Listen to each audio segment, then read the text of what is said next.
ইশার নামাজ এবং তারাবির নামাজ আদায় করার নিয়ম।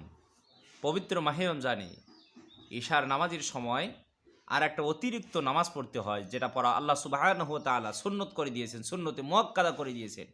বিশ্বনবী সাল্লাল্লাহু আলাইহি সাল্লাম যে নামাজটাকে পড়তেন, এই নামাজটাকে বলা হয় তারাবিহ নামাজ বা অতিরিক্ত বা বিশ্রামের নামাজ। এই তারাবির নামাজ অর্থ হলো কি? বিশ্রামের নামাজ। পবিত্র মাহে রমজানের দিনের বেলায় আমরা রোজা রাখি, ক্লান্ত হয়ে যাই, কিন্তু রাতের বেলায় আবার আল্লাহ সুবহানাহু ওয়া তাআলা একটা নামাজকে আমাদের জন্য সুন্নতে মুআক্কাদা করে দিয়েছেন, সেটার নাম কি? তারাবির নামাজ। এই তারাবির নামাজ এবং ঈশার নামাজ আমরা কিভাবে পড়ব? বিশেষ করে মহিলা মা বোনেরা, তারা তো জামাতের সহিত নামাজ পড়ে না, তারা বাড়িতে একাকী তারা নামাজ আদায় করে। তারা যখন এই তারাবি নামাজগুলোকে বাড়িতে আদায় করবে, তো ঈশার নামাজ কোন সিস্টেমে কখন তারাবি পড়বে আর কখন ঈশার নামাজ পড়বে, এই বিষয়গুলো কিন্তু অনেক মা বোন জানে না। যার কারণে তারা নামাজগুলোকে তারা সঠিকভাবে আদায় করতে পারে না, তারা তাদের নামাজগুলোকে তারা এলোমেলো করে আদায় করে। তো আজকের ভিডিওতে আমরা আলোচনা করব ঈশার নামাজ এবং তারাবির নামাজ কখন কোন নামাজ কিভাবে আদায় করতে হবে, আজকে আমরা সে সম্পর্কে আলোচনা করব ইনশাআল্লাহ। এজন্য ভিডিওটাও অত্যন্ত গুরুত্বপূর্ণ। ভিডিওতে একটা লাইক দিবেন এবং ভিডিওটা যদি ভালো লাগে অবশ্যই শেয়ার করবেন। তাহলে চলুন কথা না বাড়িয়ে ঈশার নামাজ এবং তারাবির নামাজ কোন নামাজ আগে পড়তে হবে, কিভাবে পড়তে হবে, আমরা এখন সে সম্পর্কে আলোচনা করব ইনশাআল্লাহ।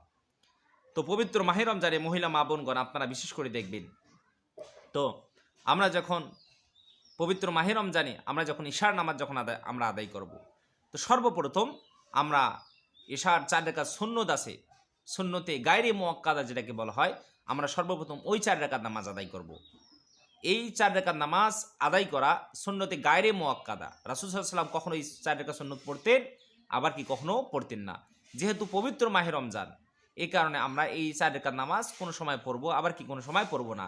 এই নামাজটা প্রত্যেক দিন না পড়াটাই হলো সুন্নত, কারণ রাসূল সাল্লাল্লাহু আলাইহি ওয়াসাল্লাম কোনোদিন পড়ছেন কি? কোনোদিন পড়েন নাই। তো আমরা চাইলেই আমরা কি এই 4 রাকাত সুন্নতে গায়রে মুআক্কাদা নামাজ প্রতিদিনও পড়তে পারি, অথবা কোনোদিন ছেড়ে আবার কি কোনোদিনও আদায় করতে পারি। এই 4 রাকাত সুন্নতে গায়রে মুআক্কাদা আপনি আমি পড়লাম, পড়ার পরে এরপরে আমাদেরকে ঈশার 4 রাকাত ফরজ নামাজ পড়তে হবে। কি পড়তে হবে? ঈশার 4 রাকাত ফরজ নামাজ। এরপর আপনি একাকী ঈশার 4 রাকাত ফরজ নামাজ আদায় করে নেবেন। 4 রাকাত ফরজ নামাজ আদায় করার পরে 2 রাকাত সুন্নত আছে, এই 2 রাকাত সুন্নতে মুআক্কাদা আপনি কি করে নেবেন? আদায় করে নেবেন।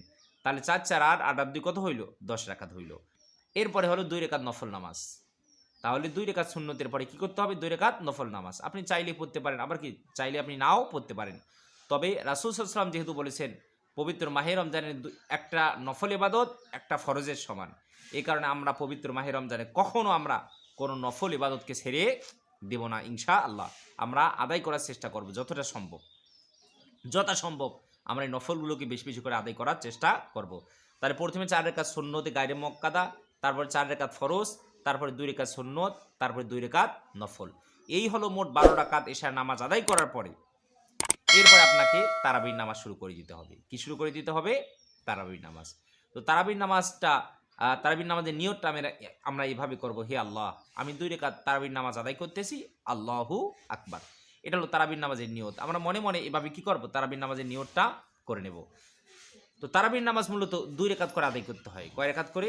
2 রাকাত করে। 2 রাকাত করে পড়বেন, আপনি সালাম ফেরাবেন। 2 রাকাত করে পড়বেন, সালাম ফেরাবেন। 2 রাকাত করে পড়বেন, সালাম ফেরাবেন। এভাবে করে 20 রাকাত নামাজ আদায় করতে হয়। তো 2 রাকাত করে পড়তে হয়, আবার সালাম ফেরাতে হয়, আবার 2 রাকাত করে পড়তে হয়, সালাম ফেরাতে হয়। এরকম করে 20 রাকাত তারাবির নামাজ আদায় করতে হয়।